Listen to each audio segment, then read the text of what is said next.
Vous souhaitez entreprendre? Alors cette vidéo est faite pour vous. Voici les 3 erreurs à ne pas commettre lorsque l'on souhaite se mettre à son propre compte. C'est parti!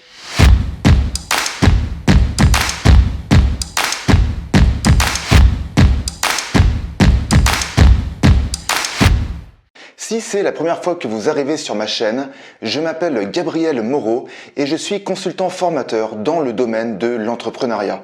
J'accompagne les entrepreneurs de l'élaboration de leurs projets jusqu'au décollage de leur activité. Et pour cela, j'utilise un procédé que j'ai créé qui s'appelle la pyramide de 1000. Si vous souhaitez en savoir plus, je vous incite à aller voir toutes les informations qui sont dans la description qui est sous cette vidéo. Alors, quelles sont les 3 erreurs que font beaucoup d'entrepreneurs? En 2010, je me suis installé à mon propre compte et comme de nombreux novices, j'ai fait quelques erreurs qui ont failli foutre mon activité en l'air en même pas un an. À cette époque, j'étais agent commercial dans le domaine du bâtiment et je prospectais les particuliers pour leur vendre des solutions d'isolation et de chauffage. L'action de devoir immatriculer mon entreprise ne s'est pas fait attendre et je me suis renseigné un petit peu où je pouvais trouver et notamment au RSI. Là, j'ai rencontré une personne qui m'a dit de ne pas m'installer en tant qu'auto-entrepreneur, tout simplement parce que c'était un statut qui était encore très jeune, sur lequel il n'avait pas de recul, un peu comme le vaccin aujourd'hui, et donc il m'a conseillé de m'installer tout de suite en entreprise individuelle, chose que j'ai faite, étant donné que je me disais c'est le RSI, donc du coup ils ont un peu comme une parole divine. Ma première année, j'ai réalisé environ 10 000 € de chiffre d'affaires, donc autant dire que c'était un lancement assez léger. Et très rapidement, j'ai reçu une facture du RSI me demandant 5 000 €. Je peux vous dire que j'ai eu des sueurs froides, un truc de fou. Et heureusement, je les ai contactés. C'était une erreur, mais il n'empêche que je leur devais quand même pas mal d'argent. Heureusement, j'avais la chance d'avoir encore quelques droits au niveau du Pôle emploi et j'ai donc stoppé totalement cette entreprise individuelle pour retourner au chômage quelques mois, le temps de recréer mon entreprise en tant que formateur cette fois-ci et aussi en tant qu'auto-entrepreneur.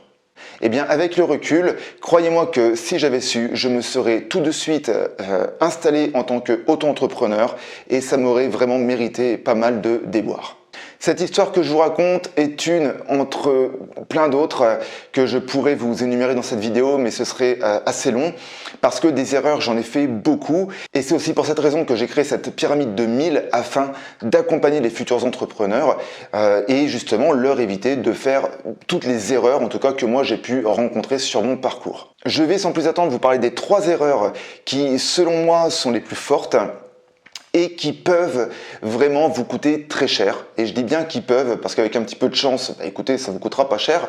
Mais il n'empêche que celles-ci viennent de ma propre expérience et viennent aussi des entrepreneurs que j'ai pu former et aussi de ceux que j'ai rencontrés depuis toutes ces années que je suis dans le commerce.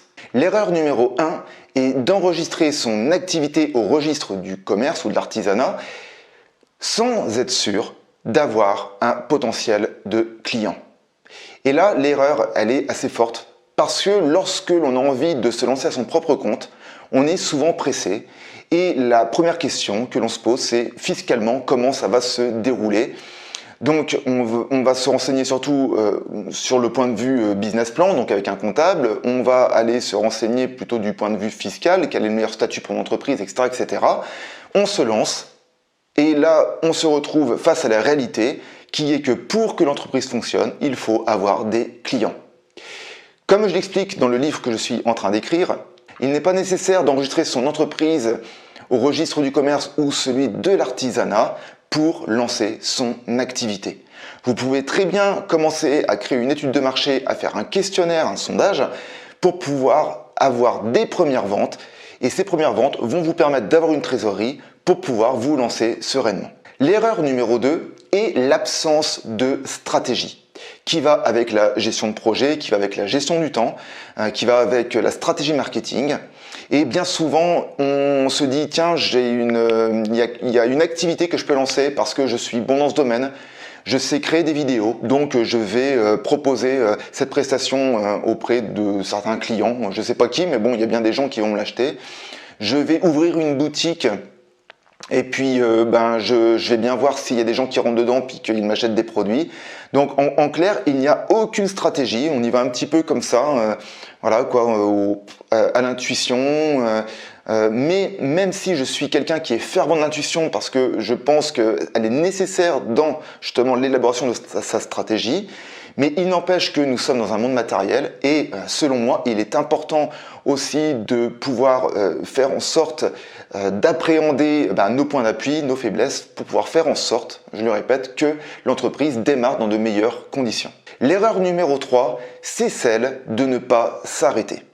Alors là, c'est pareil. Lorsque l'on se lance à son compte, on est en général assez enthousiaste, en tout cas il faut mieux, et eh bien on a envie de mettre toute notre énergie là-dedans. Le problème, c'est que quand vous vous lancez, eh bien vous n'êtes peut-être pas tout seul. Peut-être que vous avez des enfants, peut-être que vous avez un conjoint, une conjointe, et une famille aussi, des amis aux alentours. Et j'ai connu des entrepreneurs qui se sont complètement isolés dans leur projet, les amenant à se séparer ou à même perdre des amis. Donc réellement, cela va une fois de plus avec la gestion du temps. Faites attention à ne pas non plus focaliser tout votre temps sur la création de votre entreprise et ainsi à conserver d'autres temps avec des personnes de votre entourage qui en plus, selon moi, peuvent vous soutenir dans l'aventure qui vous attend. En synthèse, voici les 3 erreurs à retenir. La première, c'est enregistrer son entreprise trop rapidement, sans être sûr d'avoir des clients potentiels. La deuxième erreur, c'est d'avoir une totale absence de stratégie. Et la troisième erreur, c'est de ne pas savoir s'arrêter. J'espère que cette vidéo vous aidera et j'espère aussi que vous ne ferez pas ces erreurs que je viens de vous dire et croyez-moi que ça vous permettra de gagner beaucoup de temps et sûrement pas mal d'argent. J'ai terminé, je vous souhaite à tous une agréable semaine et n'oubliez pas que toute évolution provient d'une action. Ciao!